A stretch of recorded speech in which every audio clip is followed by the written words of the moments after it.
Hoy, ang sarap maligo dito sa labas.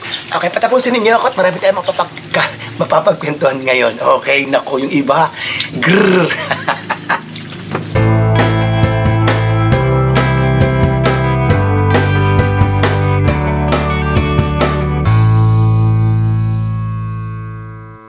Hello!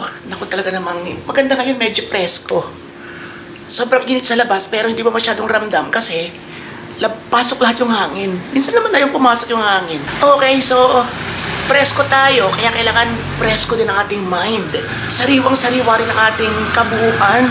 At huwag tayong padadala sa inggit ng iba o sa galit ng iba o sa asar ng iba.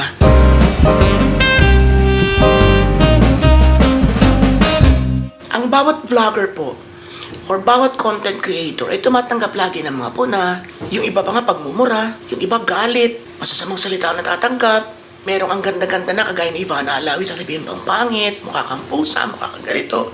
Merong mga tumutulong na sasabihan pa na siguro sa masamang paraan mo kinukuha yan.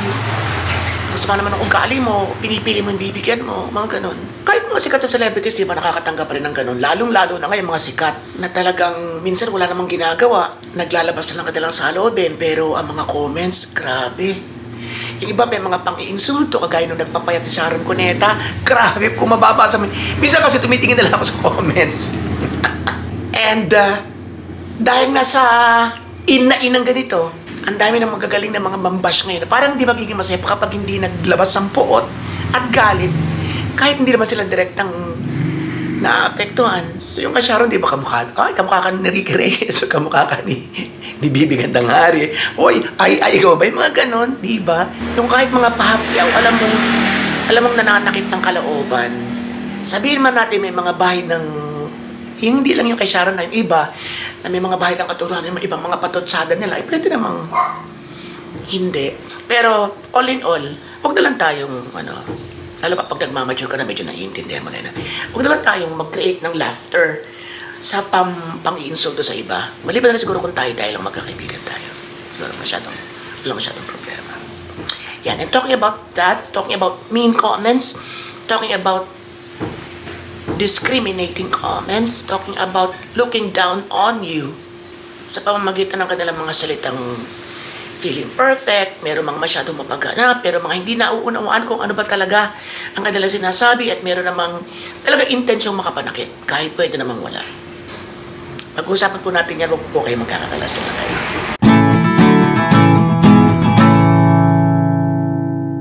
Gusto ko i-share sa inyo yung mga mean comments na natatanggap ko. Sa totoo lang, napakaswerte ko. Kasi, ako kasi mahilig magbasa rin ng mga comments sa mga post ng iba. At talagang grabing laitin yung iba. Although nakaranas rin ako once, nung nagsisimula pa lang ako, na parang merong isang nagalit na pag nakita kita, parang babarilin or something. So, kinuyog sila, kasi medyo lumalaki na tayo nun kinuyog sila ng mga followers ko nung una. And hanggang sa mawala na yun, kinalimutan ko na rin, hindi ako nagpa-apekto.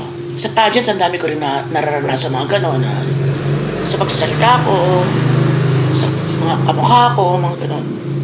Pero hindi masyadong masakit. Yung iba, although hindi naman talaga bashing, sa akin kasi ang bashing is yung below the belt, yung minumura ng pamilya mo, may mga words ng showtang inamels, majuday kanels, mga gano'n. Pero ngayon kasi, lumawak na siya. Ang bashing ngayon ay nagbigay ka ng mga komentaryo na nakakasira ng iyong mood, ng iyong araw. Pag sinabing bashing, kasama na din yung mga simpleng insultos sa iyo, mga verbal abuse, yung paulit-ulit na hindi man ganun katitindi yung mga, hindi man ganun ka-harsh yung mga words, ay halos araw-araw ka namang inaatake ng mga negative accusations, negative statements, kinukumpara sa kung kanino, mga ganun. So, bashing na yun ngayon. Lalong-lalo pa yung may mga kasamang galit, diba? May mga kasamang pagmumura. Maraming ganun. So, luckily, wala naman tayo masyadong mga ganun na minumura tayo or masyadong tayo na pressure na ando na yung point na kinakailangan natin maghabla. Wala pa naman mga ganun. Wala pa. So, tingnan na, excited na kayo? Ibigay ko sa inyong ilan sa ating mga natamong mga bashings sa loob ng mga nakalipas na araw. Doon sa video natin kay Charo Santos, actually isa, dalawa lang ang nega dito. Bakit ba kailangan mo pang ibalandra lagi? Talagang highlighted yung word na ibalandra. Bakit ba kailangan pang ibalandra lagi ang pagmumukha mo? Instead na mag-focus ka sa subject mo. Sinagot ko siya.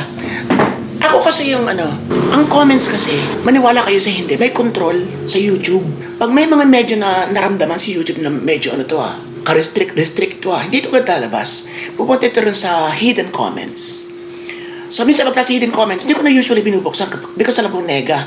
But surprise of all surprises, minsan nagbukas ako, may mga nakalagay doon na, yung puro heart, mga ganun nasasala din. Yung iba, mga hindi talaga nega. And then, siyempre may mga kasama talagang nega. So, usually, pag may nabuksan ko yun, kiniklik ko ng iba para pumasok na sa published. And yung iba hindi ko na pinapansin. But generally, hindi na ako nagbubukas. Kaya minsan magugulat kayo, bakit wala yung comment? Bakit dinilig ko? Bakit ganun kayo? Huwag kayong agad husga. Minsan nandun yun. Kaya lang, hindi ko na talagang makikita kasi hindi ko na siya bubuksan. So, bihirang-bihira na talagang magbukas ako. Because ayokong sumamapa yung araw ko. Diba? Kahit naman sino siguro ganun na. Hindi na lang, okay nitong ganito. Diba? Hindi ko na lang siya mabasahin. Kasi pag napasok ko man siya, katasan i-block ko lang siya. Sayang pa yung manonood. Charot, hindi mahal na hindi sila manood. Okay, so minsan, pag talaga nagkasagutan na, so ako yung, ituloy natin, ako yung, pag may lumabas, may nakalusok na nega, hindi ko na siya dinidelete. It's either sagutin ko or hayaan ko dun. Kasi may mga, actually may mga may mga warriors, may mga sumasagot for us. Oo. Like here, doon sa isang mamaya, may mga sumagot na, baka mo, di mo ka manood sa kanya, ganun. So maraming ganun. Dito tayo. So, sinagot ko siya na, lang gusto mong ibalandra ko ang mukha mo. Diba? May halong sarcasm, may halong comedy, may halong ganti. Diba? Sabi ko, channel ko to, vlog ko to. Kahit pa pwede kong ibalandra ko dito, ay di, walang manood. Or sisitahin ako ng YouTube, ako na lang ang bahala sa sarili ko. Gusto kong sabihin sa inyo na ano man ang gusto kong gawin dito. This is my channel. Intruders kayo, pumasok kayo para manood. Yung iba pumasok para manood, pumasok kayo para mangialam or para mag-neg or something. Ay di, yun. Channel ko to. Pwede ko kayong tanggalin. Pwede ko kayong palabasin. Pwede ko kayong sabihan. Hindi kasi pwedeng, ang viewers na lang ang lagi nalang magsabi sa'yo, vloggers na nag-a-adjust. Hindi naman pwede yun. Hindi pwede. So, yun. The bottom line is lumalaban ako kapag mayroong mga bagay na kasagot-sagot. Pero iba may mga paggalang, meron pa akong mga I love you sa dulo, mga ganun. Pero pag pwede naman palampasin, okay lang. Palampas ko na. Okay. Now, tungkol dito, talk pa rin tayo dito sa ibalandra. Vlogging po kasi. Vlogging is, outpouring of your emotions, sharing your personal experiences directly sa viewers. So, nakaharap ka sa camera and you're talking to them. That's basically what vlog is all about. Parang vlog. Ito nga ng vlog is video vlog. Ang vlog is nagsusulat ka ng mga karanasan mo ng personal at hindi mo kinakailangan bawat word mo ay may nakakaibat na visual. Minsan, dalawa lamang picture sa isang pagkahaba-habang vlog about your visit to Bangkok or about your experience dining in a 5-star restaurant. Diba? Minsan, 2-3 lang. So, dito rin, hindi rin importante rin na makadagdag yung visual, yung video, yung photos. Pero hindi pwede bang tanggalin yung katotohanan na mas pinaka-importante. Yung nagsasalita, yung vlogger is talking to you. Yun talaga yung basic ng vlogging. Hindi mo pwedeng i-chapere yung mukha ng... Ngayon kasi, nasasanay na iba iba yung nag-narrate lang, nagpo-voice over. O kung ikaw may nagkasalita at nakatutok doon, hindi sarili mong diskarte yun, bahala ka. Ako, this is my style. Na hindi naman pinagbabawal ng YouTube na, sige, magsalita ka lang ng dire-diretso. Actually, sa pageant vlog ko, dire-diretso lang yung salita ko. Di ba yung iba nga, walang na. So, sa mga viewers, itong tip ko sa inyo, makakakuha kayo sa description ng channel kung ano yung dapat yung asahan. Kagaya sa pageant channel ko, nilalagay ko na agad na this is a talk channel.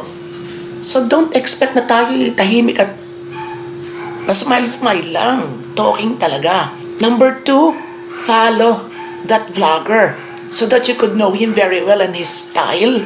So yung mga tatagal na, syempre hindi nagkireklamo, alam na nila, nadaktakan yung pagkakain ako, half daktak, half kain. Kapag naglalakad ako, half mukha ako, half talking, half videos, diba? So dapat alam ninyo, merong mga ASMR, yung kumakain ng tunog-tunog lang, di may magreklamo. Ay, paliwanag mo naman kinakain mo. Ganun nga yung channel niya, it's all about It's all about So yun, yung mga tips sa inyo para hindi na po kayo magreklamo kung bakit ang vlogger ay malimit na nakatutok ang camera sa pagmumukha niya. Because ganun talaga.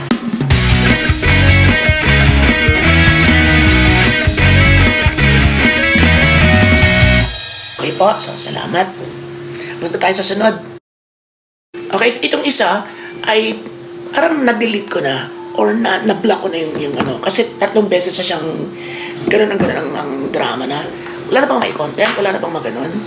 Parang ito, parang may isa pa. Na-flash ko dito. Paubusan tayo ng battery. Okay, so buti meron pa tayo isa. Yun, wala bang may content? Hindi po tayo maubusan ng content. Especially tayo ay lifestyle.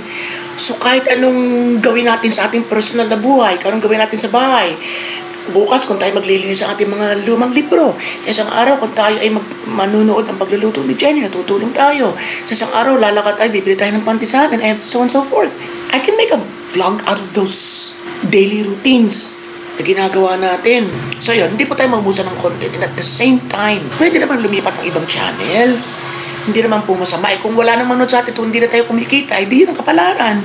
Pero kapag itinaboy kayo ng vloggers, because naiinis na sa inyo dahil sa paulit-ulit niyong paghahanap, pagreklamo, and everything. And karapatan yun about vlogger because this is my channel and this is my own.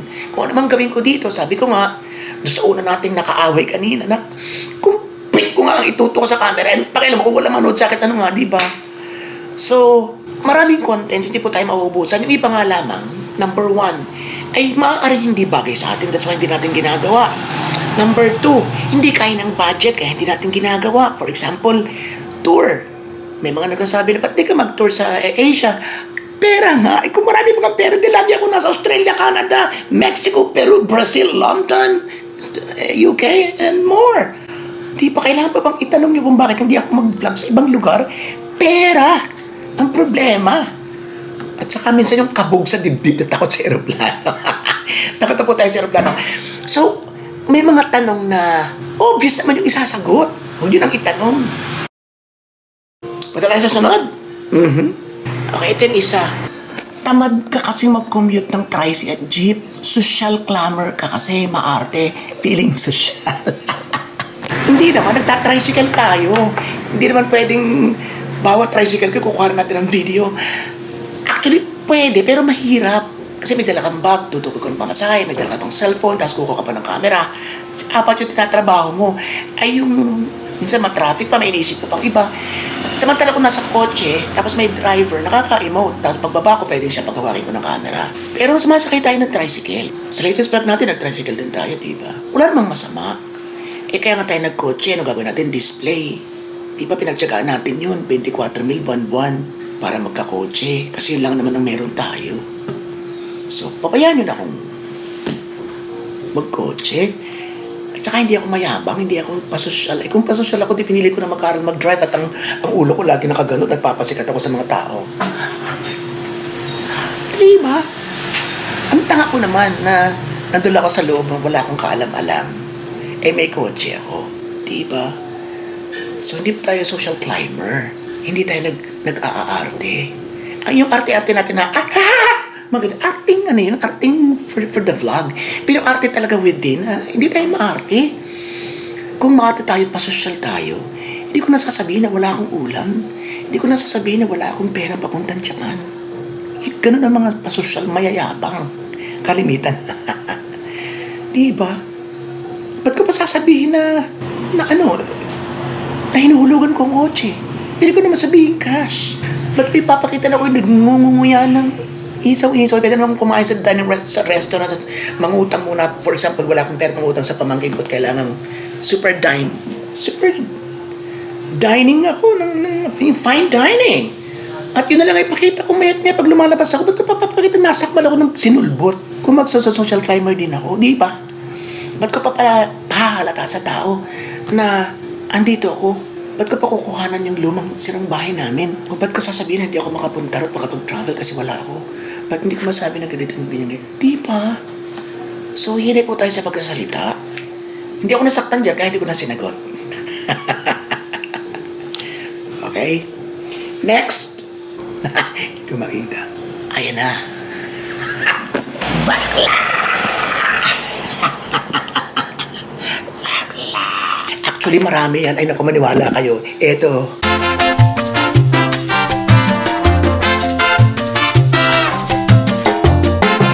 Diba? So, hanggang ngayon, hindi pa rin huwag nang welcome na makatolerate yung iba na bahagi na talaga ito ng lipunan. Na andyan na. Alam namin na we are not straight, na we are not heterosexual, na hindi rin namin naman masagot, hindi rin namin maintindihan kung bakit nga ba kami ganito or something like that. Ito ay base sa aking pangunawa, hindi sa iba. Hindi ko sinasakop yung explanation ng iba. Sa akin lang to. Diba na hanggang iba kailangan pang sabihin yun? Parang dito naman sa amin, wala na akong naririnig na bakla, bakla! Wala nang ganun dati. Marami ng mga 90s, 80s, din wala na. Kasi, ang kasama nyo sa debut party ng anak mo o nagasikaso, Bex. Ang nag-host dun sa isang sa kasal ng biyanan mo o ng pamangkin mo, Bex and his friends. Doon sa pageant yung nagturo, Bex and his friends. Yung best friend mo na lagi nagpapasaya sa pag may problema ka at lagi mo tinatakbuhan, Bex. May mga Bex na sa Congress, may mga Bex na principal. Di ba? May mga Bex na nagbigay ng great representation sa bansa in different fields. Di ba? So bakit parang ngayon lang kayo nakakita? Itigil na yan. Kung galit kayo sa Bex, kahit talagang may stress kayo kasi andyan na lahat. Halos kakasalamuha mo araw-araw. Nandyan, bukod pa yung mga nakatago. Diba? So, kung hindi man ma-welcome ng buong puso, i-welcome na yung toleration. Be civil and be friendly. Because we're all humans sa pangkalahatan. Lahat tayo anak ng Diyos. Diyos na ang bahala mag-judge. Ano ka pa? Okay po, kasi nagkakalimutan na tayo ha. Tama na naman yan. Ay, nose na eh. So yun, actually ay may ilan pa, pero hindi nakakasya masyado na mahaba yung vlog natin. Parang may mga 5-6 pa. At ang isa ron ay yung mga kamukha ko raw. So isusunod natin yan. Sino-sino ba yung mga sinasabi nila na kamukha ko?